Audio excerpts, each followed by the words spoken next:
মাঝে মাঝে ভাবি দিন আনবো দিন খাবো, টাকা পয়সা ইনকাম করে জমিয়ে রেখে সোনা দানা মানিয়ে বা কী লাভ? ব্যাংকে রাখলে ব্যাংকওয়ালারা চুরি করে খাবে, আর ঘরে রাখলে টাকা পয়সা সোনা দানা ঘরে রাখলে চোর ডাকাতে চুরি করে খাবে। এই হচ্ছে আমাদের সাধারণ অসহায় মানুষদের এখন জীবনযাপন হয়ে গেছে। টাকা পয়সা ইনকাম করবো, ব্যাংকে রাখবো, ব্যাংকওয়ালারা মারবে, ঘরে রাখবো, চোর ডাকাতে মারবে। তাহলে ইনকাম করে বা খাটনি করে এসব করে কী লাভ? দিন আনা দিন খাওয়ার মতো পড়ে থাকবো, তাতে কোনো অসুবিধাই হবে না। ব্যাংকে রাখলেও দোষ, ঘরে রাখলেও দোষ। এই হয়েছে আজকালকার দিনের নীতি।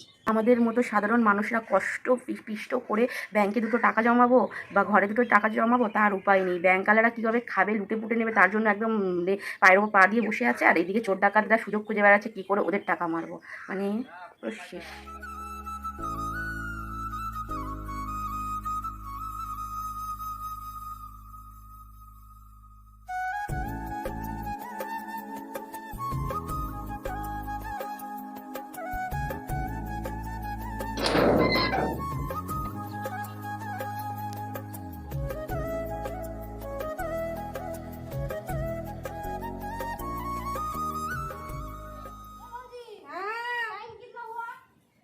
এ 12:30 বেশি হয়ে গেছে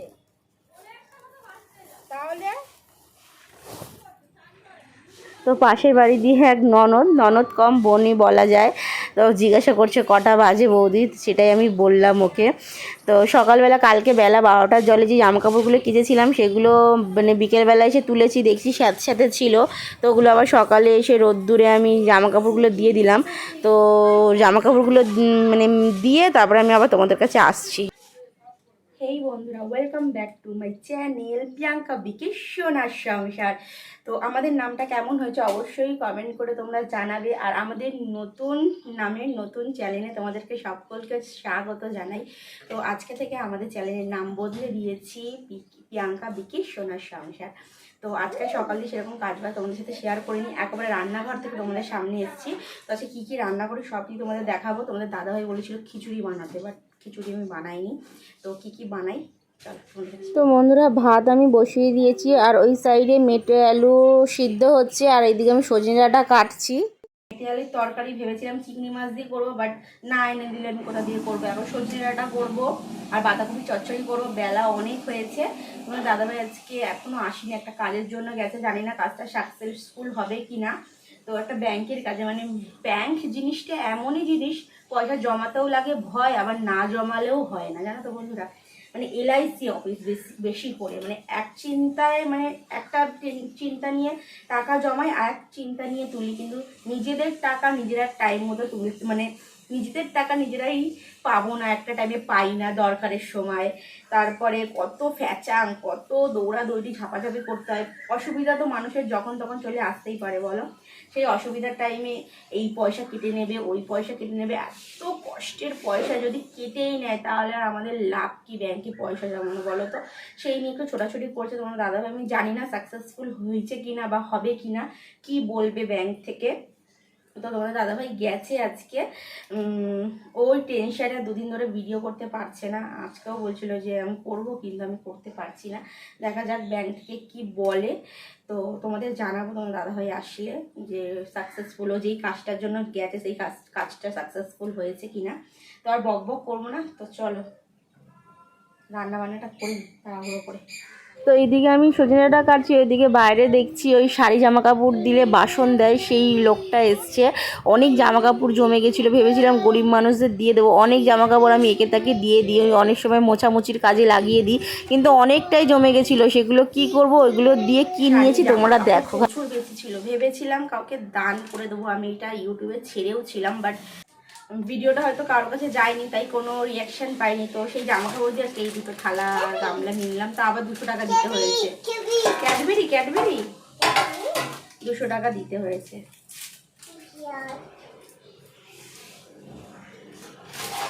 কেমন হয়েছে বলতে কিনে, ঠিক আছে। তোমাদের সাথে কথা বললে তো ভাতটা উড় করতে আমি ভুলেই গেছি।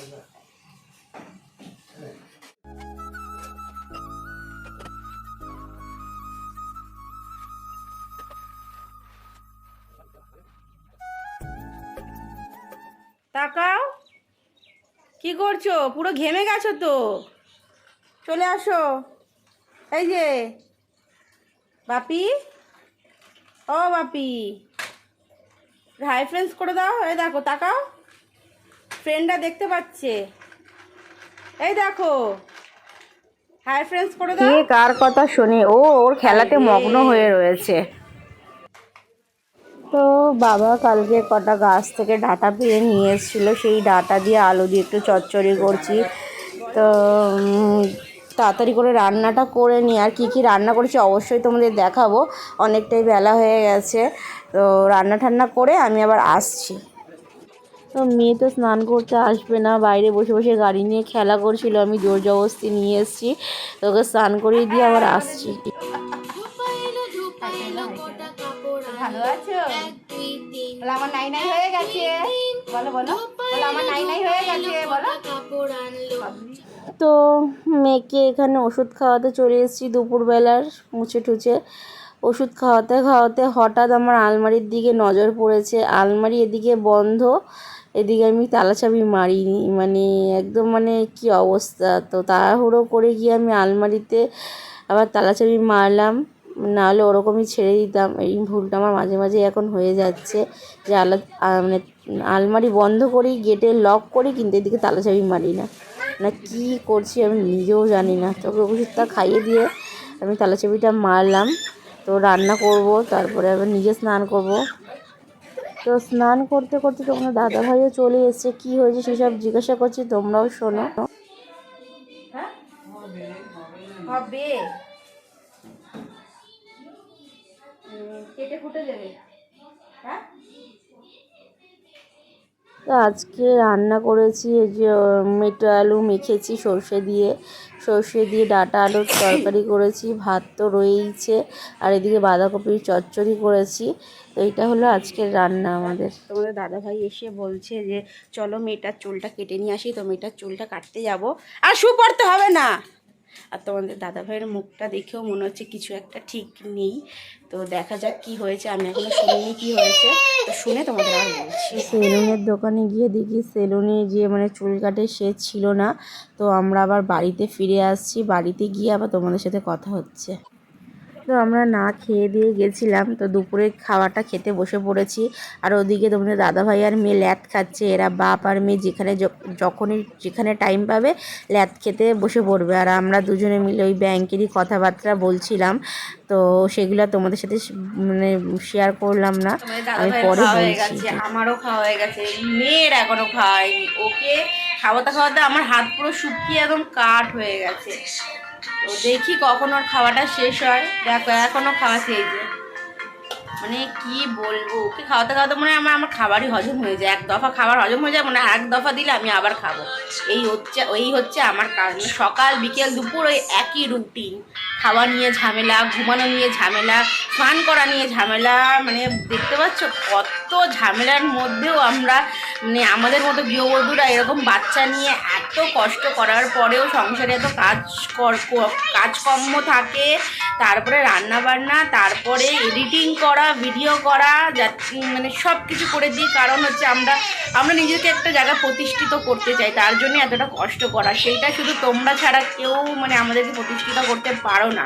তোমরা হলো সব থেকে বড়, মানে আমাদের কাছে অনেক মূল্যবান রতন বলতে পারো তোমরা।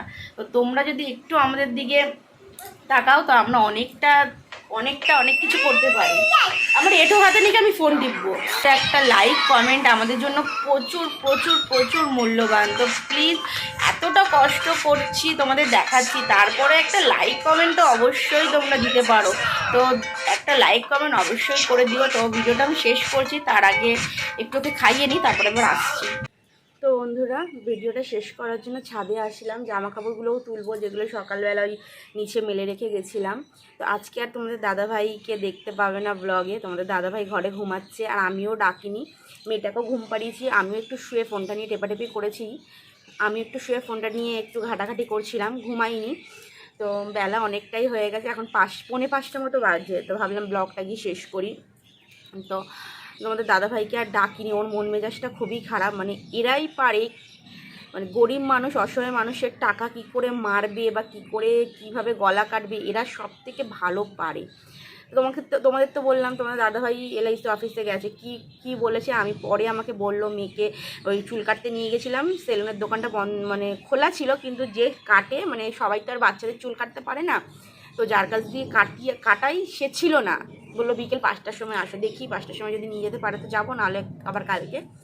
তো ওখান দিয়ে বললো মানে আমরা লকডাউনের আগে একটা এলআইসি করেছিলাম, তো পুরো লকডাউনটা এলআইসি চালিয়েছি, বুঝেছো তো, মানে পার ডে আমাদের পার ডে একটা কিছু টাকার অঙ্ক দিতে হয়, তো পার ডে টাকা দিয়েছি ওই পুরো লকডাউনে, 3টে বছর লকডাউনে বসে বসে টাকা দিয়েছি, এতটা কষ্ট করে দিয়েছি মানে সত্যিকারের বন্ধুরা চোখ বন্ধ করলে খালি ওই দিনগুলোর কথা মনে পড়ে যে কীভাবে আমরা এলআইসিটা চালিয়েছি।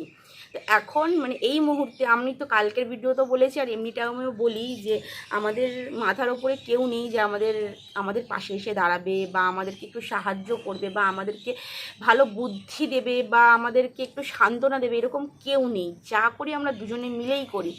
তো আমাদের টাকার এখন প্রচুর দরকার, প্রচুর মানে এতটাই দরকার, আর ওইটাই হলো আমাদের এখন সাহারা। ওই টাকাটা লকডাউনের আগে মানে মেয়ে হওয়ার আগেও তোমাদের দাদাভাই এটা করে রেখেছিল, লকডাউনের মধ্যেই মেয়ে হয়েছে, তখন তোমাদের দাদাভাই করে, আমি বারণ করেছিলাম যে করোনা, তাও তোমাদের দাদাভাই জোর করেই আমাকে লুকিয়ে রেখে করেছিল, দুজনেই আছি ওটার মধ্যে, তো করেছিল। তো তারপরে কিছু বছর মানে ওটা 15 বছরের ছিল জিনিসটা, 15 বছর পরে কিছু একটা অঙ্কের টাকা দেবে। তো এখন এতটাই দরকার, আমরা না তুলে পারছি না, ওটাকে আমাদের তুলতেই হবে টাকাটা। তো এখন কী করবো, যখন তুলতে গেছে তখন বলছে যা টাকা আমার জমছে সেখান থেকে 30-40 হাজার টাকা ওরা কেটে নেবে। আমাদের মতো একটা অসহায়, মানে আমরা এতটাই অসহায়, মানে আমাদের বয়সটা দেখে তোমাদের কি মনে হয়, তা মানে এতটাই মানে একটা স্ট্রাগলে করে একটা জায়গায় আমরা এসছি, যেহেতু আমরা লাভ ম্যারেজ করে বিয়ে করেছি, আমাদের পাশে কেউ নেই, এমনকি আমার বাপের বাড়ির দিক দিয়ে বলো কি আমার শ্বশুরকে বলো, কেউই আমাদের পাশে নেই, যেটুকুনি করছি সেটা নিজেদের ক্ষমতাই করছি, তো নিজেদের এটা প্রাউডফুলও হয় যে নিজেদের ক্ষমতা, আজকালকার ছেলেমেয়েরা বা অনেক মানুষ আছে যে এই বয়সে এতটা কিছু করতে পারে না, তো আমরা করেছি অনেকটাই স্যাক্রিফাইস করে, দুজনেরই জীবনে অনেক কিছু স্যাক্রিফাইস করে এই জায়গাটা করেছি। তো আজকে ব্যাংকে গিয়ে এই কথাটা শুনেছে যে যা টাকা তোমার জমেছে সেখান থেকে 30-40 হাজার টাকা কেটে তারপরে আমাদের টাকাটা দেবে, আর যদি মেয়াদটা পুরো করি, মেয়াদটা অনেক বছরের, 15-16 বছরের মেয়াদ, তো ততদিনে 16 বছর অবধি এখন আমাকে যদি টানতে হয়, তাহলে এখন যে পরিস্থিতির মধ্যে দিয়ে চলছি সেটা আমি কী করে কাটাবো, সেটা একটা বড় ব্যাপার। মানে এই সব নানা রকমের টেনশন মাথায় আমাকে থপছে, মানে দাদাভাই বলছে কী করব, আমি কোথা থেকে কী করব, আমি তো ওকে বলছি আমি কি বলবো, তুমি চালাবে, তুমি ইনকাম করো, তুমি কোথা দিয়ে ম্যানেজ করবে, তুমি দেখো, তোমার যদি ভালো লাগে তুমি তোলো, তোমার যদি না ভালো লাগে তুমি মেয়াদ চালাও। আমি এভাবেই ওকে সান্ত্বনাটা দিয়েছি, কারণ আমারও কিছু করার নেই, আমারও পুরো দুটো হাত এভাবে বাঁধা, মানে কি বলবো, আমি কিচ্ছু করার না, আমার যেটুকুনি দরকার লাগে মা বাবার বাড়ি থেকে, মায়ের কাছ দিয়ে বাবার কাছ দিয়ে সাহায্য নিয়ে দিই, কিন্তু আমার সবসময় যে মা বাবার কাছ দিয়ে চাইতেও নিজেকে মানে একটা গিল্টি ফিল হয়, প্রচুর গিল্টি ফিল হয়, মানে এতটাই একটা প্রবলেমের মাঝখানে সিচুয়েশান দিয়ে আসছি, তোমাদের কাছে এই সিচুয়েশানগুলো বলছি কারণ না মনটা অনেক হালকা হয়। তো তোমাদের দাদাভাইয়ের মনটা ভীষণই খারাপ, তো তার জন্য একটু আমার সাথে খিটখিটও করছে, মানে ওর মনটা খারাপ থাকলে না আমার সাথে একটু খিটখিট করে, আর আমার আবার সেটা পছন্দ হয় না, তোমার মন খারাপ হলে চুপচাপ বসে থাকো, তুমি আমার সাথে খিটখিট করছো কেন। তো খেতে বসে একটু দুজনে ওই খিটখিটি বেঁধে গেল, তো আমি আর ডাকিনি ওকে, তো পরে আবার যদি আসে তো কালকে আবার দেখাবো। তো আর ভিডিওটা আমি বাড়াচ্ছি না, ভিডিওটা আমি এখানেই শেষ করছি, জানি না কি হবে, এখন তো টাকার প্রচণ্ড প্রয়োজন, তো জানি না কোথা দিয়ে কী হবে, যাই হোক না কেন তোমাদেরকে অবশ্যই জানাবো। তো আমি খালি ভাবছি যে ওদের মানে ব্যাংকে কি তোমার দাদাভাই বললো যে আমাদের এরকম প্রবলেম স্যার, আর আমরা তো আমাদের সব কিছু খুঁটিনাটি ও বললো এসে যে আমি সব কিছু খুঁটিনাটি বললাম, আমাদের অবস্থার কথাটাও বললাম, তো সব কিছু তারপরেও ওনারা বলছে যে না যেটা রুলস তো রুলস, ঠিক আছে, ওদের দিক দিয়ে ওরা ঠিক, আমাদের দিক দিয়ে আমরা ঠিক, রুলসের ওপারে তো ওরা যেতে পারে না, কিন্তু 30-40 হাজার টাকা আমাদের মতো মানে একটা অসহায় মানুষদের কাছ দিয়ে নেওয়াটা আমার মনে খুব গিল্টি ফিল হচ্ছে। মার আমাদের মতো গরিব মানুষ, আমাদের মতো অসহায় ছেলে মেয়েদের কাছ দিয়ে কেন মারবি বাবা, আমরা কতটা কষ্ট করে টাকা পয়সা জমাই, মানে এতটাই কষ্ট, মানে আমাকে না বলেই জিনিসটা করেছিল, আর যখন জেনেছি, হ্যাঁ একটা জায়গায়ও যে টাকাটা জমিয়েছে, যেটুকুনি জমাক না কেন সেটা আমার একটা ভবিষ্যৎ করে রেখে দিয়েছি। ওটা যদি এখন আমি তুলে নিই, মানে আমি আর তোমাদের দাদাভাই পুরো শূন্য, মানে পুরো শূন্য, আমাদের জীবনের কিছু থাকবে না। ওটাই হলো আমাদের সব কিছু, ওইটার ভরসায় আমরা হয়তো বেঁচে আছি। তো যাই হোক, আমাদের এতটাই এখন দরকার টাকাটা, আমাদের তুলতেই হবে, না তুললে কিচ্ছু মানে আমরা যে কোথায় যাবো আমরা নিজে, মানে কী করবো আমি নিজেই মানে বাড়িঘর বিক্রি করতে হবে না কী করতে হবে আমরা নিজে কিছু বুঝতে পারছি না। তো আমাদের বোঝার জন্য কাকে দরকার, আমাদের পাশে থাকার জন্য কাকে দরকার, বড়দের, যেটা আমাদের নেই। তো কী করব জানি না, কি করে দেখি, তোমার দাদাভাই যেটা ভালো বুঝবে সেটাই করবে, যেহেতু পয়সার জিনিসটা তো ওই সামলায়। ও যদি বলে যে হ্যাঁ এটা করলে আমার ভালো হবে তো করবে, যদি বলে না আমার না তুললেও চলবে, তুলবে না, 15 বছর 16 বছর মেয়াদ করবে। আমি তো বললাম যে তুমি যদি 15-16 বছর অবধি টানতে পারো টানো, আমার কি আছে, আমার কোনো অসুবিধা নেই, তুমি ইনকাম করছো, আমি তো তোমাকে কোনোভাবেই ওকে আমি সাহায্য করতে পারি না কোনো দিক দিয়ে। খালি দুমুঠো দুবেলা রান্না করে দিতে পারি, তাছাড়া আমি কোনো কিছু সাহায্য করতে পারি না। তো দেখা যাক কি হয়। মানে আমি খালি ভাবি যে এরাই মানে মানুষের টাকা কি করে মারবে, মানুষকে কি করে অসহায় করবে, মানুষের ভালো করে মানুষের মাথায় হাত বুলিয়ে এ করে ও করে তো এই মানুষকে পকিয়ে পাকিয়ে তো করে নেয় জিনিসগুলো, তারপরে মানুষের পিছনে কি করে বড় বড় বাস দেবে, মানুষকে কি করে অসহায়ের দিকে ঠেলে দেবে, এরা খুব ভালো করে জানে। আরে ঠিক আছে, যদি মনে হয় আমরা মুখে গিয়ে বলছি আমাদের আমাদের আমরা কেমন মানুষ, আমরা অসহায় কি না অসহায়, তোমরা ইনকোয়ারি পাঠাও, ইনকোয়ারি করে দেখো যে আমাদের কি, আমরা কি সিচুয়েশনে গিয়ে তোমাদের কাছে হাত পাচ্ছি। আমাদের মানে আমার নিজের টাকা আমি নিজে তুলতে যাচ্ছি না কি করছি, আমার নিজের টাকা আমি নিজে খাটনি করে নিজের টাকা জমিয়েছি। এখন কি হচ্ছে না কি, আমার নিজের টাকা দেবে না, ওরা অর্ধেক টাকা ওরাই কেটে রেখে দেবে। তাহলে বাবা তোরা পুরো টাকাই রেখে দে, আমাদের কিছু দিস না, বল যে তোদের কিছু জমেনি 4-5 বছরে, তোরা পুরো শূন্য, তাও মনকে শান্তি দিতে পারি। কিন্তু এই 30-40 হাজার টাকাটা মানে কম, তোমরা বলো, 3 টাকা, আজকাল 3 টাকা 4 টাকা পাওয়া যায় না রাস্তায়, মানে ঘুরে বেড়ালে 1 টাকা রাস্তায় পাওয়া যায় না, 3-4 টাকা তো দূর কি বাত। তো যাই হোক, জানি না এখন কী হবে, তোমাদের দাদাভাইয়ের মন মেজাজ প্রচুর খারাপ, প্রচুর খারাপ। আমাদের যদি এখন কেউ 10 টাকাও যদি সাহায্য করে, সেটা যেন আমাদের কাছে প্রচুর বড় একটা কিছু হবে। তো যাই হোক, কী করে আমি জানি না, কী করবে সেটাও আমি জানি না। তো তোমাদের দাদাভাইকে তার জন্য আমি ডাকিনি, ওর মনটা ভীষণ খারাপ, ভীষণ। তোমরা তো ভিডিওতে দেখতেই পাচ্ছিলে, বুঝতেই পারছিলে ওর মনটা কেমন আছে কি না আছে। তো আমি আর বেশি আর কিছু জিজ্ঞাসা করলাম না, ও খালি বলছে তুমি বলো কী করবো, বলো কী করবো। মানে আমি যদি বলে দিই হ্যাঁ তুলে নাও, একবার যদি বলে দিই হ্যাঁ তুলে নাও, ওর চোখ বন্ধ করে তুলে নেবে, ভাববে যে হ্যাঁ ও নিশ্চয়ই তুলে নিতে বলেছে, তো ও আমার পিছনে আছে। আমি যদি বলি, এবার আমি নিজেও বুঝতে পারছি না যে আমি ওকে কীভাবে মানে সাহারাটা দেবো, আমি যে ওকে সাহারাটা দেবো, আমি যে বলবো হ্যাঁ তুলে নাও, আমি কিসের ওপরে ভিত্তি করে আমি বলবো ওকে তুলে নাও, বা তো আমি তোমার পাশে আছি, আমি কী করে কী করবো আমি নিজে বুঝতে, আমি নিজেই শূন্য, মানে আমি নিজে, আমার কাছে নিজেরই বিষ খাওয়ার মতো টাকা নেই, তো আমি ওকে কী করে কী সাহায্য করবো। মাঝে মাঝে ভাবি যে আমি যদি ওর পাশে একটু দাঁড়াতে পারতাম, মানে যে দিক দিয়ে হোক না কেন, যেহেতু সংসারটা তো পুরো আমার মাথার ওপরে না, তার জন্য মানে মাঝে মাঝে ভাবি ওর পাশে যদি একটু দাঁড়াতে পারতাম খুব ভালো হতো। তো আর বেশি বক বক করলাম না, আজকের মতো ভিডিওটা আমি এখানে শেষ করছি। দেখা হচ্ছে নেক্সট ব্লগে, নেক্সট একটা মর্নিংয়ের সাথে। তো চলো, টাটা।